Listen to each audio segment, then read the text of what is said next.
Bueno, pues buenas noches, hermanos. Vamos a comenzar la clase del día de hoy. Vamos a hacer la segunda parte de la lección número 3. Dejamos pendiente por ahí un punto de la semana pasada y luego ya entramos de lleno al resto de la lección. Vamos a orar para poner esta lección en las manos de Dios. Amén. Señor, te damos gracias por la bendición de estar en tu casa. Gracias, Señor, porque podemos venir hasta tu casa, Señor, a buscar tu rostro. Gracias, Padre, porque en tu infinita misericordia nos has preservado la vida, Señor, nos has conservado con salud. Nos permites, Señor, estar aún operando, Señor, para gloria de tu nombre. Yo te pido en esta hora, Padre, que tú vengas a estar con nosotros, que tu Espíritu Santo, Señor, se mueva en medio de nosotros. Señor, que me uses como lo que soy nada más, Señor, un instrumento tuyo para gloria de tu nombre, para que tu iglesia, Señor, sea edificada, para que tu cuerpo, Señor, sea edificado. En esta tarde, Señor, yo te pido por los hermanos que ya están aquí y por aquellos que vienen en camino, que tú hables a sus vidas, Señor, como lo has venido haciendo a mí durante todo este tiempo. Me pongo en tus manos, Señor, en el nombre de Cristo Jesús. Amén. Bueno, entonces entramos a la lección. Es la segunda parte de la lección 3. El tema es Dios es grande y perfecto. Dejamos pendiente del último punto que vimos, el punto número 3, ¿verdad? ¿O no? Sí. A ver, déjeme sacar aquí porque se me hace que no me quedé con una hoja. Debe ser, ¿me permite una de las hojas esas, por favor? A ver si... Aquí está, hasta aquí llegamos, sigue el 3. La hoja 23. Ajá. Es que no estoy seguro si... Es el 2.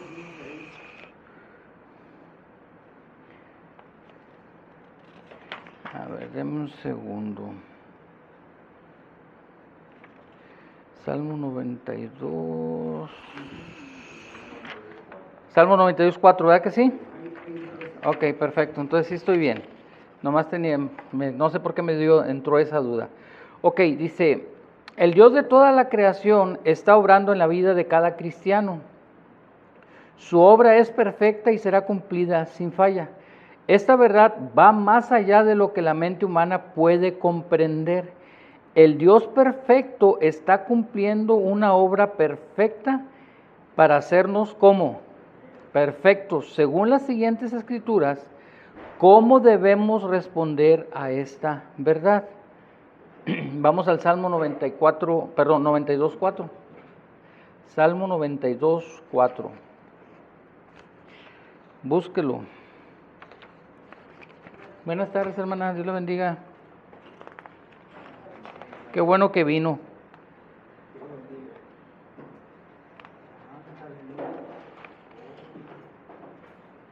Aquí está. Ok, Salmo 92:4. Ese es el punto 3 de la página 23, hermanos, donde nos quedamos. Mire lo que dice. Se lo voy a leer en la Nueva Traducción Viviente, Salmo 92:4.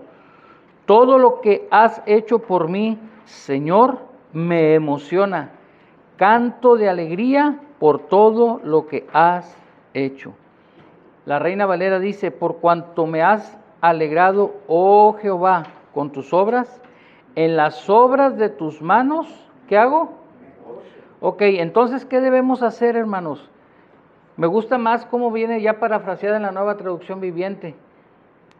Debemos cantar con gozo y alegría por lo que Dios ha hecho con nosotros y lo que sigue haciendo con nosotros. ¿Cuántos de ustedes no son lo que eran? ¿Y cuántos de ustedes como yo no son lo que debiéramos ser?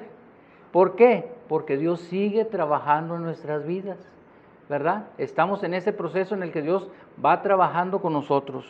Entonces debemos cantar con gozo y alegría. Amén, es lo que hay que poner ahí, por lo que Dios ha hecho y está haciendo con nosotros.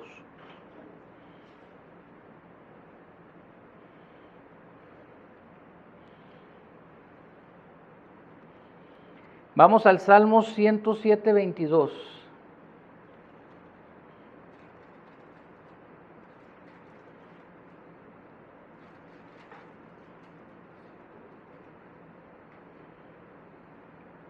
Mire lo que dice, se lo voy a leer en la versión Biblia en lenguaje sencillo. Démosle muestras de gratitud y presentémosle ofrendas.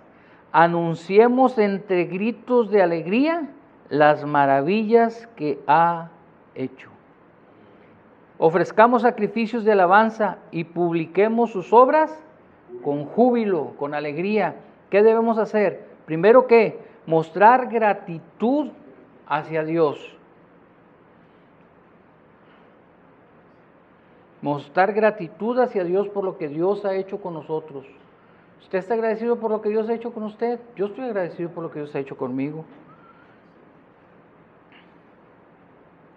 Anunciar las maravillas de Dios con nuestros cantos debemos hacer. Es lo siguiente que viene ahí. Anunciarle a otros lo que Dios ha hecho.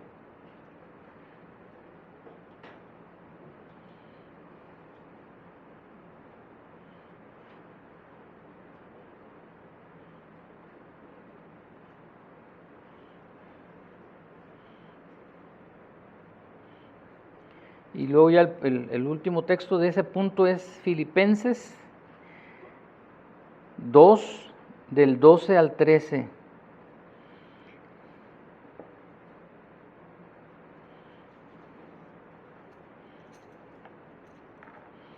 Se los voy a leer también en la versión de la Biblia en lenguaje sencillo. La traigo en la Nueva Traducción Viviente también, pero voy a usar la misma versión. Biblia en lenguaje sencillo. Filipenses 2, del 12 al 13. Esta versión parafraseada dice así: queridos hermanos, cuando yo estaba con ustedes siempre me obedecían. Es el apóstol Pablo escribiéndole a los filipenses. Ahora que estoy lejos, deben obedecer más que nunca. Para esto y con respeto y devoción a Dios, dedíquense a entender lo que significa ser salvados por Dios. Porque es Dios quien los motiva a hacer el bien y quien los ayuda a practicarlo. Y lo hace porque así quiere. Mire, este es uno de los textos, hermanos, no voy a hablar del tema, pero que más se usa, ¿verdad? Para decir que la salvación se pierde, ¿verdad? Ocupaos de vuestra salvación con temor y temblor, dicen, ¿verdad? Pero cuando nosotros, la frase con la que empieza Pablo, por tanto, ¿sí? Esa frase, por tanto, enlaza esta parte de los versículos con todo lo que ha dicho atrás, como cuando usted está explicando algo. Entonces, por tanto, yo creo que esto, yo creo que el otro.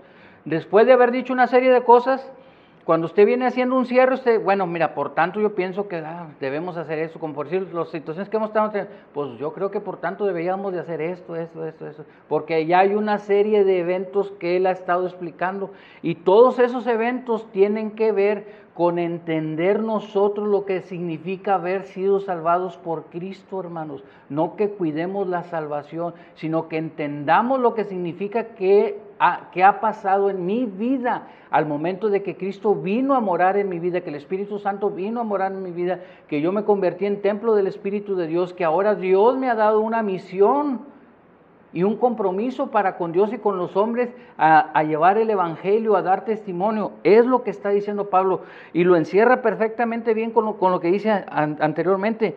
Les está diciendo que él, cuando estaba él ahí, todos obedecían, pero ahora que él no está supervisando, no significa que ellos se pueden relajar, significa que deben de seguir trabajando de la manera que lo estaban haciendo.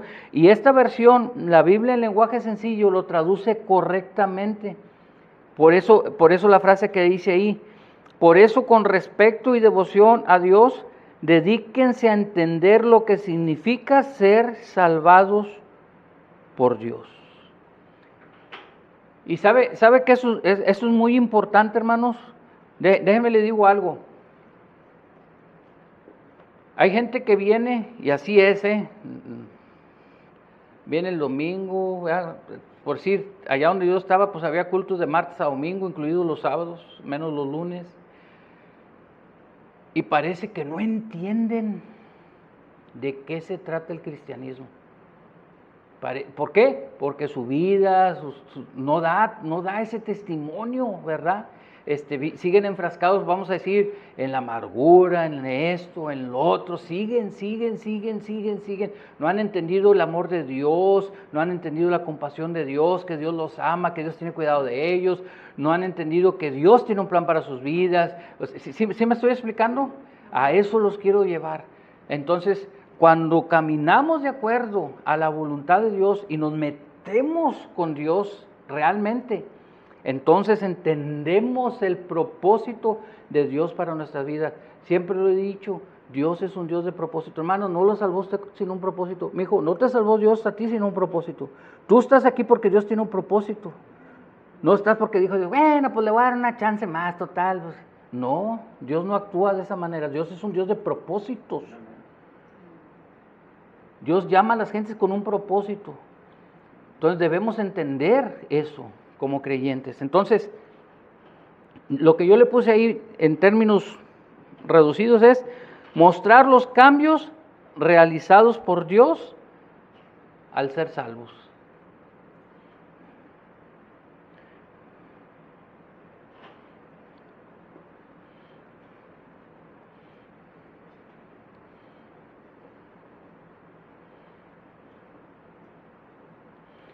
Y eso que le comenté ahorita, lo puede usted en una chance que tenga en su casa, lea los versículos anteriores del 1 hasta llegar a esta parte y verá cómo Pablo les está dando instrucción tras instrucción, tras instrucción, tras instrucción, y todo tiene que ver entre las relaciones con ellos, en las relaciones con Dios. ¿Sí me explico? O sea, en ese, vamos a llamarlo de alguna manera, vaivén de Pablo, hasta que llega a este punto y dice, por eso tienen que dedicarse, hermanos, a entender lo que significa haberse salvado por Dios. Ahí se puede dar un tiempo en su casa.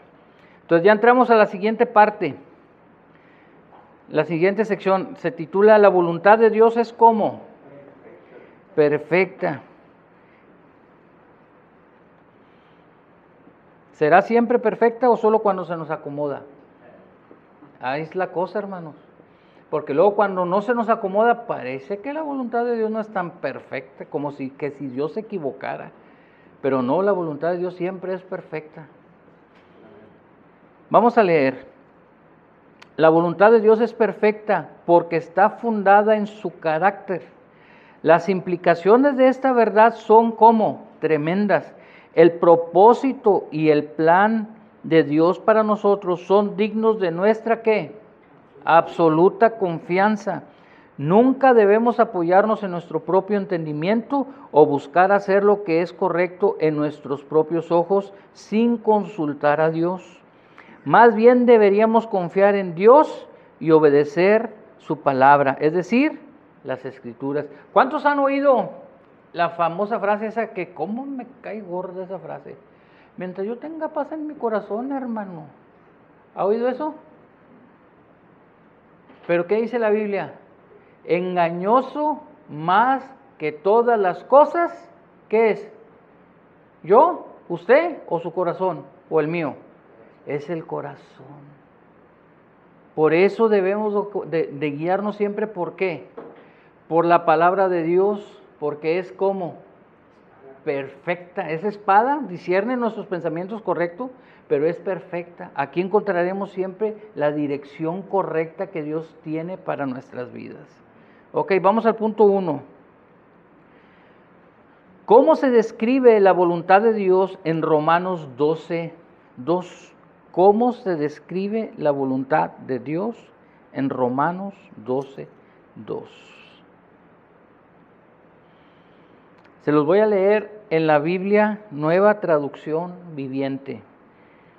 Si usted quiere una Biblia que sea más, el lenguaje más entendible que la Reina Valera, le recomiendo esta Biblia, esta versión de esta Biblia, la Nueva Traducción Viviente. No imiten las conductas ni las costumbres de este mundo, más bien dejen que Dios los transforme en personas nuevas al cambiarles la manera de pensar. Entonces aprenderán a conocer la voluntad de Dios para ustedes, la cual es buena, agradable y perfecta. Escuche, muchas veces nos metemos en problemas porque no nos ponemos a buscar la voluntad de Dios en los asuntos de nuestra vida. Tuviéramos menos problemas en el hogar, en el matrimonio, con los hijos, en el trabajo y en muchas áreas de nuestra vida si dejáramos que la voluntad de Dios trabajara en nosotros. Pero mire, bueno, vamos a leer y ahorita le voy a explicar los puntos. Mire, vienen unos espacios en blanco ahí, ¿verdad que sí? Lo primero, como la describe, es como buena. La palabra se refiere a lo que es excelente, honorable, agradable y útil, algo que promueve nuestro bienestar espiritual y que resultará en gozo y alegría. También dice que es agradable. La palabra se refiere a lo que es aceptable, aprobado y complacencia, perfecta. La palabra se refiere a lo que es completo, sin faltarle nada. ¿Cómo deberíamos, dice la siguiente parte, cómo debe esta descripción, motivarnos a vivir una vida de obediencia según la voluntad de Dios? Mire, el texto empieza diciendo que nosotros no debemos imitar las conductas y costumbres de este mundo. Eso, hermanos, habla de mi sumisión. Y eso es un acto de la voluntad. ¿Me estoy explicando? Yo voluntariamente me pongo sumiso a lo que Dios dice en cuanto a determinada situación, para no entrar en detalles. No voy a pensar como piensa mi compañero, no voy a pensar como piensa mi comadre, no voy a pensar como piensa mi hermano, que a lo mejor no es creyente. No voy a pensar, no puedo. La Biblia dice que yo debo transformarme, mi manera de pensar, que debo de rechazar eso y debo de dejar que Dios transforme mi mente. Y esa transformación, hermanos, no es mágica. La gente a veces viene y quiere oraciones chamánicas para que... No es así. Dios no trabaja de esa manera. Dios necesita trabajar con nosotros desde adentro hacia afuera. Y eso empieza con la transformación de aquí. Cuando se transforma aquí, se transforman las acciones. No hay otra manera. Cuando la mente ha sido transformada por la palabra de Dios, las acciones, la manera de hablar, de pensar, de ver, de actuar, todo empieza a ser transformado. Entonces, empieza esa sumisión a la voluntad de Dios. Y decir, Señor, si esto no es tu voluntad, no lo voy a hacer. Aunque el mundo diga que debería hacerlo, aunque el mundo diga que debería tomar ese dinero, aunque el mundo diga que sí debería ir aquí, aunque digan, no lo voy a hacer, Señor, porque esa no es tu voluntad. ¿Ok? Entonces deberíamos ofrecernos con gozo en sacrificio vivo, para su servicio. Eso fue lo que yo le puse. Ofrecernos como sacrificio vivo para el servicio de Dios.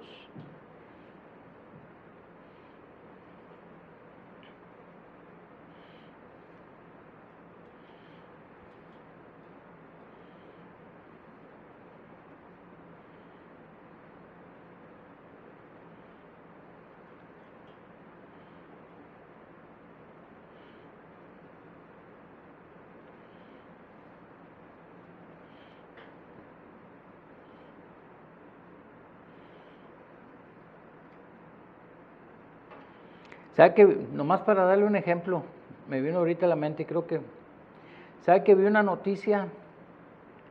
No sé si el hombre sea cristiano o no dicen en las noticias, pero este señor entró en una batalla legal con su esposa o su exesposa, que tiene la custodia de su hijo, que lo está encaminando la señora hacia el cambio de sexo. Y el Señor no la está dejando. No se amoldó aquí. Aquí no se amoldó a lo que el mundo está aceptando ahorita. Dijo, no, mi hijo no. Y está haciendo lo necesario. Le digo, no sé si el hombre sea cristiano o no, probablemente sí, porque generalmente así es. Bueno, nosotros es lo mismo que nos está pidiendo Dios. Aquí nos determina lo que hacemos. ¿Ok? Entonces, vamos al punto 2. Según las siguientes escrituras, ¿cuál debe ser nuestra respuesta a la buena, agradable y perfecta voluntad de Dios? Según Mateo 6, 9 y 10, ¿cómo deberíamos orar en referencia a la voluntad de Dios? Mateo 6, del 9 al 10.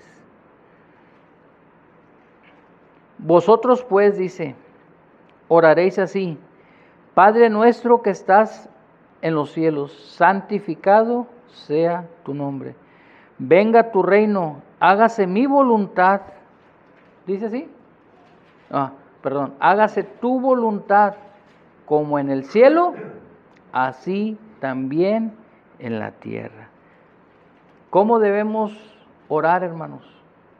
Señor, si es tu voluntad, yo te pido que esto pase. Señor, si es tu voluntad que yo obtenga este trabajo, abre la puerta, Señor. Si es tu voluntad que yo Señor, si es tu voluntad que yo esté pasando por este proceso de enfermedad, para que tú trates con mi vida, con mi fe, con mi firmeza, con lo que sea, Señor, hágase tu voluntad en mi vida. Pero sabe que es bien difícil, porque ahora le enseñan a la gente a reprender al diablo y a hablarle a la enfermedad y le hablan a él. Yo no crecí con eso. A mí me enseñaron a aceptar la voluntad de Dios. Entonces, ¿cómo debemos orar? Que se haga su voluntad en nuestras vidas.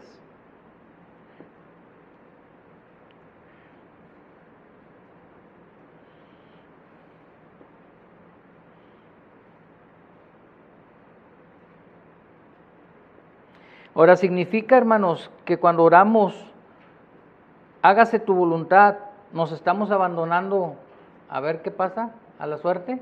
¿Usted qué dice? Yo no. Yo creo que la voluntad de Dios es perfecta para mi vida. Me estoy acoplando a lo que Dios tenga para mí. Según las siguientes escrituras, ¿cómo debemos hacer la voluntad de Dios? Vaya ahí al Salmo 48.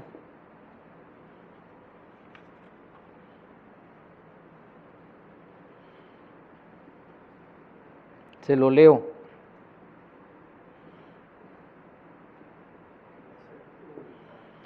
Se lo voy a leer en la versión Nueva Traducción Viviente. Me complace hacer tu voluntad, Dios mío, pues tus enseñanzas están escritas en mi corazón. ¿Cómo debemos hacer la voluntad de Dios?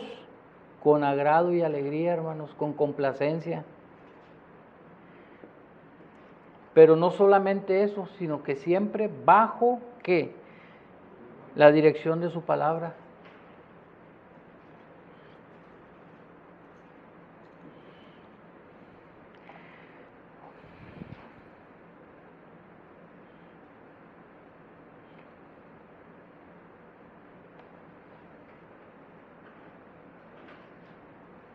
David era el hombre conforme al corazón de Dios, ¿verdad que así lo describe? Dios dijo que era un hombre conforme a su corazón. Sin embargo, no siempre hizo la voluntad de Dios. Se equivocó bastante David y varias veces la regó feo y Dios tuvo misericordia. Solo Cristo hizo la perfecta voluntad de Dios y de eso vamos a hablar un poquito más adelante. Efesios 6:6.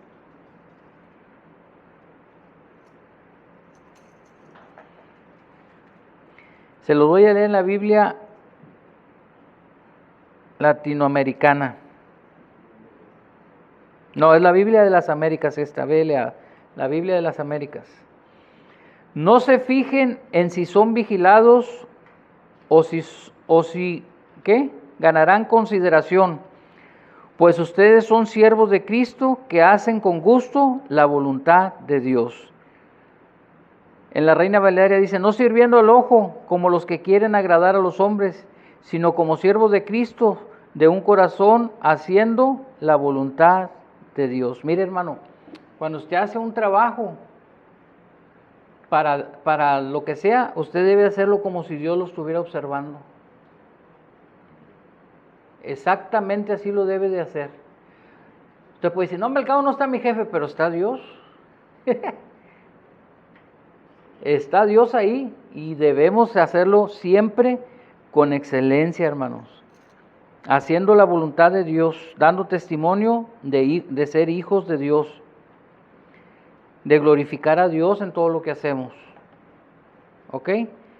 Cualquier parte de trabajo que realice debe ser suficientemente buena para ofrecérselo a Dios como sacrificio. Vamos al punto C. ¿Cómo demuestra la vida del Señor Jesucristo una actitud y respuesta correcta a la voluntad de Dios? ¿Cómo deberíamos imitarle? Es una pregunta muy interesante. Y vaya conmigo al Evangelio de San Juan, el capítulo 4, los versículos 32 al 34. Mire, esta sección de donde están sacados los textos es cuando Jesús se encontró con la mujer samaritana, que luego se convirtió en misionera de inmediato, no fue a la escuela bíblica ni nada, ahí mero, se fue a predicar el Evangelio. Ok, Jesús se quedó en el pozo, los discípulos habían entrado al pueblo a buscar qué comer, ok, y esta plática de la que se extracta esto, es el extracto de cuando los discípulos llegan y le dicen, oye, pues aquí hay, échate un taco, ¿verdad? Trajimos de carnitas y hay de chicharrón y barbacoa, lo que quieras, tacos sudados. Entonces, fíjese lo que les dijo Cristo. El versículo 32, Él les dijo, yo tengo una comida que comer que vosotros no sabéis. Traía lonche el Señor y no dijo, Entonces los discípulos decían unos a otros, ¿le habrá traído alguien de comer? Jesús les dijo, mi comida es que haga ¿qué? La voluntad del que me envió y que acabe su obra. ¿A qué se refería Cristo? ¿Que comía de eso? No, sino que cuando nosotros, hermanos, hacemos la voluntad de Dios en nuestras vidas, hay un gozo que se cumple dentro de nosotros y hay una fortaleza que viene de parte de Dios hacia la vida de nosotros. Mire, a mí no me gusta mucho ponerme testimonio, pero muchas veces, gracias a Dios, ahorita no es el caso, pero muchas veces yo vine aquí bien enfermo, pero al menos el tiempo que yo estuve aquí parado, no me pregunte cómo, no me dolió nada, no, todo, porque estaba haciendo la voluntad de que me envió. Y de aquí después me iba y luego me dan calenturas en la noche, lo que usted quiera, a veces me estaba revolcando ahí en la cama, pero al menos en el momento que estaba aquí, Dios fortalecía mi vida. A eso se está refiriendo el Señor. Entonces nosotros, hermanos, debemos de tener una obediencia, escuche bien. La obediencia de nosotros desafortunadamente es intermitente. Hoy sí te obedezco, mañana no te obedezco, si me gusta no te obedezco, si ahora sí porque esto sí lo quiero hacer, no es que con esa hermana no trabajo, por eso no te obedezco. ¿Sí me estoy explicando? La sumisión y la obediencia de Cristo no estaba sujeta a si lo que le agradaba o no le agradaba, Él iba a hacer la voluntad de Dios. Se lo demuestro con la Escritura, cuando estaba en el monte, ya para ir a ser crucificado, Señor, si puedes, pasa esta copa de mí, pero si no, que se haga tu voluntad. ¿Y qué cree que pasó? Pues hizo la voluntad de Dios. Exactito. Y Cristo fue a la cruz a morir por los pecados de la humanidad. Entonces la sumisión de Cristo no estaba sujeta a sí o no, hoy sí o mañana, no, era fiel en todo momento. ¿Ok? Debemos ser tan fieles como nos sea posible, hermanos. ¿Ok? Debemos mostrar una obediencia tan plena como nos sea posible, es lo que yo le puse, que no sea intermitente.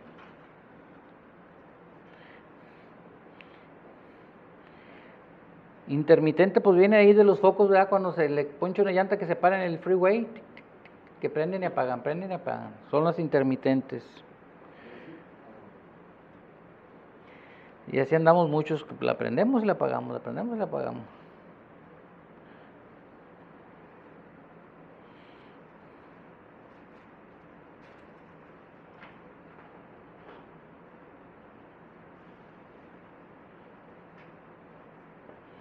Vaya conmigo a Juan 5:30, ahí mismo, adelantito. Se lo voy a leer en la Biblia Dios habla hoy, la edición del 2002. Dice, no puedo hacer nada por mi propia cuenta. Juzgo según el Padre me ordena, y mi juicio es justo, porque no trato de hacer mi voluntad, sino la voluntad del Padre que me ha enviado. Cristo no hacía nada por iniciativa propia, es decir, tenía un plan trazado desde la eternidad con el Padre y se apegó a ese plan, es decir, seguía lo que Dios le había mandado hacer. Jesús nunca obra por su propia cuenta, hermano, si quiere puede ponerle ahí. O nunca obró por su propia cuenta, ni obrará, porque todavía quedan cosas por cumplir de lo que tiene la Escritura. Nosotros igual no debemos hacer nada por nuestra propia cuenta. Debemos estar bajo la guía y dirección de Dios.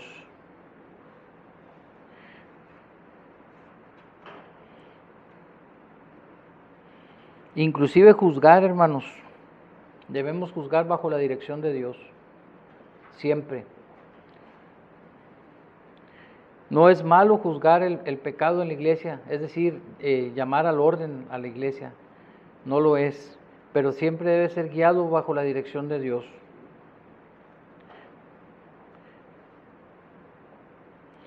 Y luego vamos a pasar al punto número 3, ¿verdad?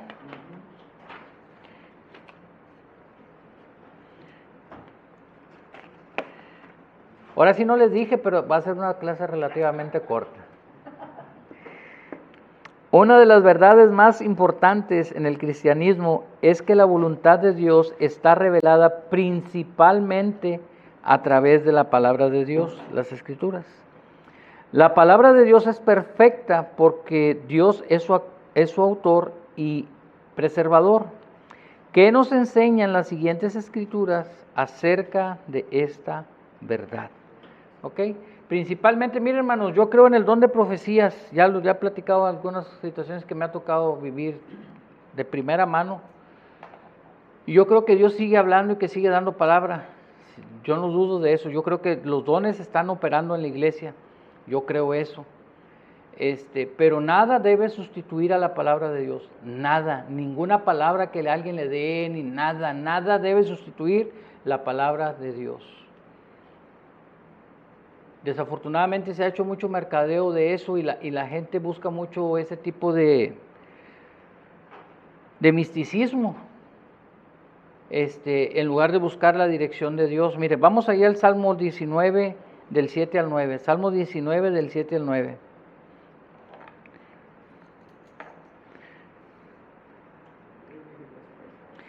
La ley de Jehová es, ¿cómo es? Perfecta, que convierte el alma. El testimonio de Jehová es como fiel, que hace como. Se fija que hay una cualidad y un beneficio, una cualidad y otro beneficio, ¿se fija? Los mandamientos de Jehová son rectos, aquí viene el beneficio, que alegran el corazón. El precepto de Jehová es puro, que alumbra los ojos, cualidad y beneficio.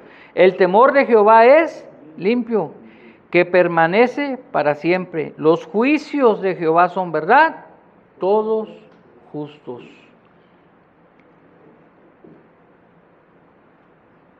¿Le faltará algo? ¿No? Escuche bien, debemos de confiar plenamente en la palabra de Dios. Debemos conocerla, estudiarla, aplicarla, al obedecerla. Eso es lo que yo le puse. Hay muchos beneficios en ello.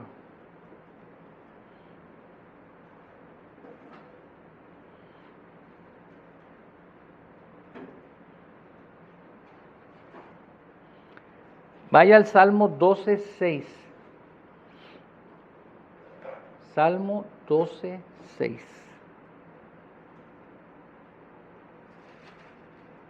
Las palabras de Jehová son palabras limpias, como plata refinada en horno de tierra, purificada, ¿cuántas veces? 7 veces. ¿Qué entiende por algo de que las palabras de Jehová son limpias? ¿Qué entiende usted?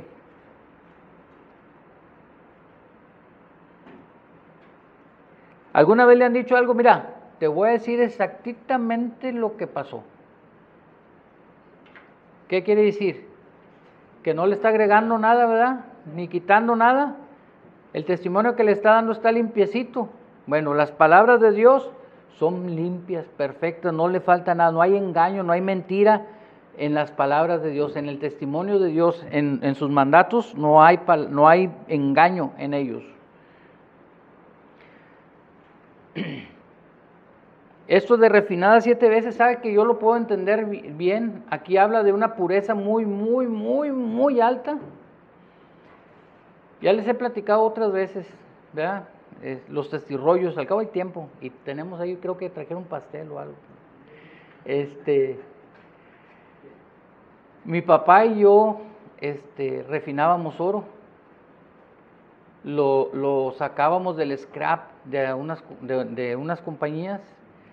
Mi papá no era químico, se puso a leer, a estudiar química, ya un señor grande, sacó una fórmula ahí, entre lo que lo leyó, encontró qué tenía que poner y ya me dijo que le consiguiera yo se lo conseguí.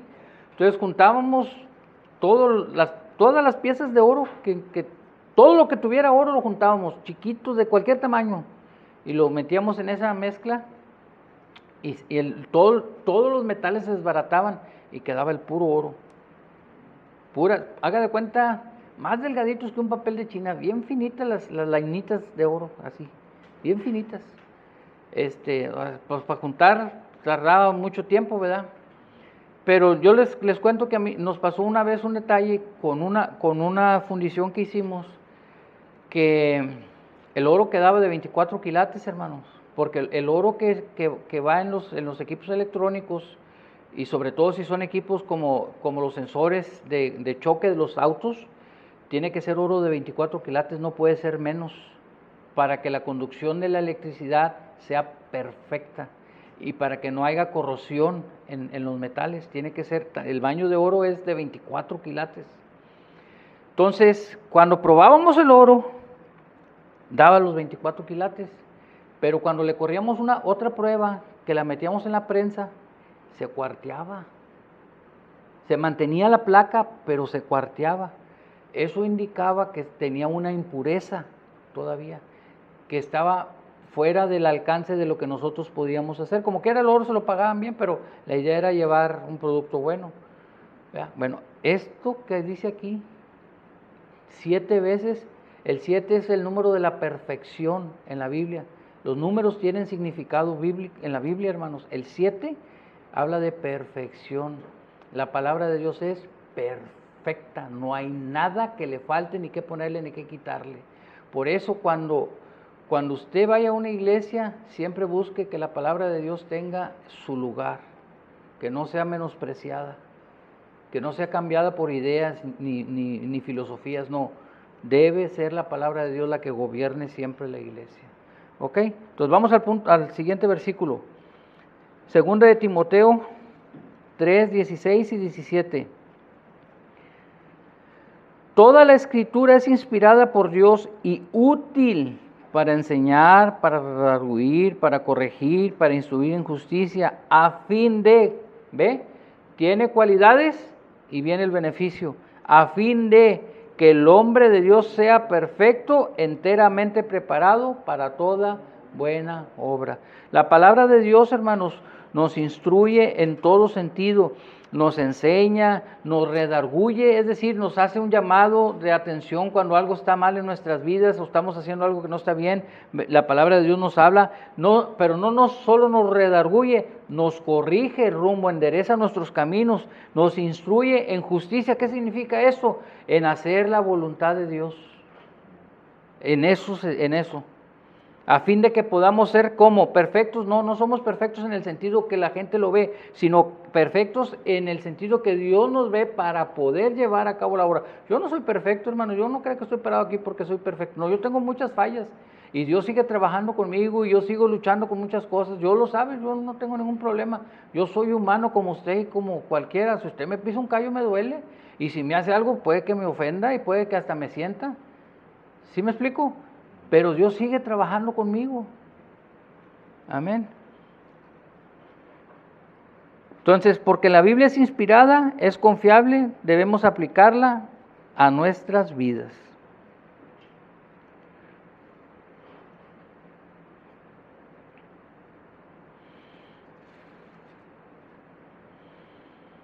¿Quiere estar equipado para hacer las cosas de Dios? Vaya a la palabra. Él es el que lo va a equipar a través de la palabra. Vamos al punto 4. Mire, ya son nomás 3 versículos y nos vamos. La palabra de Dios es el principal medio por el cual la voluntad de Dios se revela. Según las siguientes escrituras, ¿cuál debe ser nuestra actitud y respuesta a esta verdad? Salmo 119, el versículo 47. Se lo voy a leer en la versión Palabra de Dios para Todos. Salmo 119, el versículo 47. Me siento muy bien siguiendo tus mandamientos porque los amo. Y me regocijaré en tus mandamientos, los cuales he amado, dice la Reina Valera. ¿Cómo se siente usted al obedecer la palabra de Dios? Que lo tengo que perdonar. Usted no sabe lo que me hizo. No sabe el coraje no sabe la herida tan grande. Perdona, hermano. Perdona.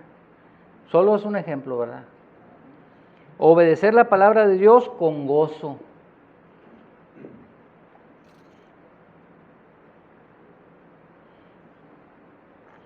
Salmo 119, los versículos 127 y 128.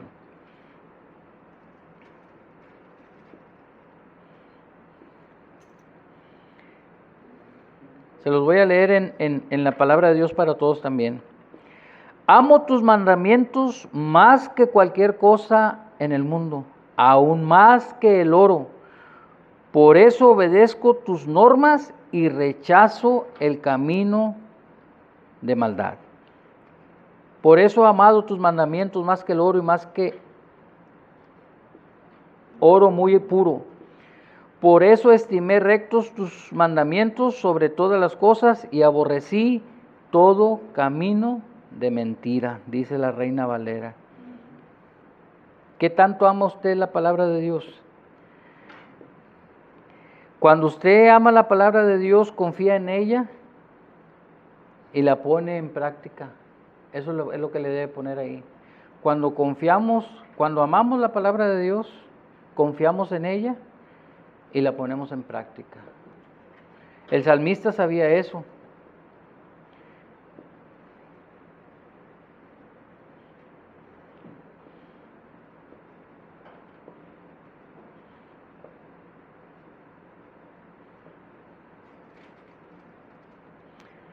Vamos al Salmo 119, el versículo 167. Y luego ya después un versículo más y ya. Ahora sí se las hice efectiva. Se la voy a leer en la Biblia de Diego Asunción, es el editor de esta Biblia. La Biblia es la Kadosh israelita. Es una Biblia que se editó para los judíos. Mi alma observa tu instrucción y yo la amo en gran manera. Mi alma ha guardado tus testimonios y los he amado en gran manera. ¿Alguna vez se ha guardado algo con mucho celo usted?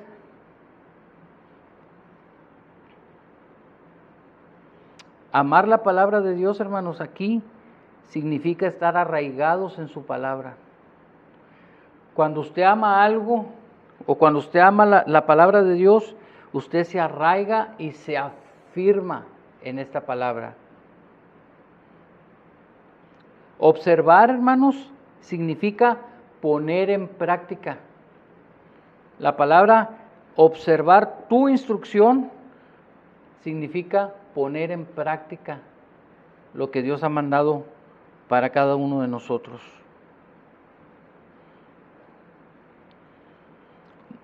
Su amor y conformidad con la palabra de Dios estaban profundamente arraigados en el salmista, no era algo superficial. Realmente amaba y hacía la voluntad de Dios, aunque se equivocó, sí se equivocó. Segunda de Timoteo, el capítulo 2, el versículo 15.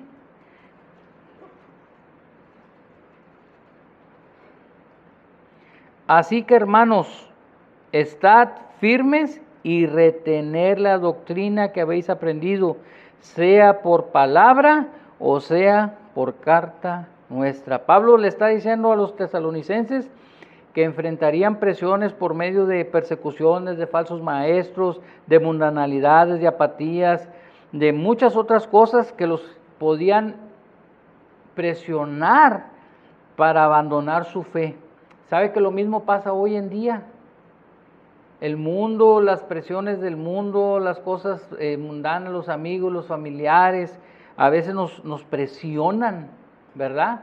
Las costumbres para abandonar nuestra fe. Sin embargo, el apóstol nos dice que hagamos que retengamos que estar firmes en la palabra y retener la doctrina. La doctrina es una enseñanza, ¿ok? Debemos de retener la sana doctrina dejada en las Escrituras. Es lo que tenemos que hacer. Retener la sana doctrina dejada en las Escrituras. Y me salió en 2 partes la clase, que era lo que quería. Pues trae bastante material, están bien largas las lecciones. ¿Eh? Sí. Entonces, vamos a orar para entregar la clase en las manos de Dios y para tomarle el café porque se me va a enfriar. Vamos a orar, inclinen sus rostros. Señor, te damos gracias por la bendición de estar en tu casa. Gracias, Señor, por la bendición de tu palabra. Gracias porque hasta el día de hoy, Señor, tú te has mantenido fiel a pesar de nuestras infidelidades, a pesar de nuestros, Señor, fallos como seres humanos que somos, Señor. Yo te pido en esta tarde, Padre, que nos ayudes, Señor, a que podamos someternos a tu voluntad para que, Señor, tú obres, Señor, en medio de nuestra vida, en nuestras situaciones, Señor, en nuestra casa, en nuestros hogares, en nuestra salud, Señor, en nuestros trabajos, Señor, con nuestros hijos, con nuestras esposas, Señor. Que tú, Señor, pongas en todo lo que nosotros hacemos tu mano. Yo te doy gracias, Señor, porque tu palabra dice que tu perfecta voluntad se ha de cumplir siempre en nosotros. Yo te pido, Señor, a que aprendamos también, Señor, a aceptar tu voluntad cuando a veces, Señor, nosotros no logramos comprender, Señor, lo que está detrás de todo lo que tú estás obrando. Yo te pido que nos ayudes, Señor, a tener esa paciencia, Señor, necesaria para que nosotros podamos estar sometidos a tu voluntad. Yo te pido por la vida de mis hermanos que están aquí presentes, gracias, Señor, porque ellos se han decidido a estar aquí en tu casa, Señor, buscando tu rostro, y también, Señor, se han decidido para ser instruidos con tu palabra. Yo te pido, Señor, que nos ayudes a seguir siendo de bendición en este lugar, para que tu palabra, Señor, sea predicada desde este púlpito. En el nombre de Jesús oramos. Amén. Muchas gracias por su tiempo, hermanos. Dios los bendiga.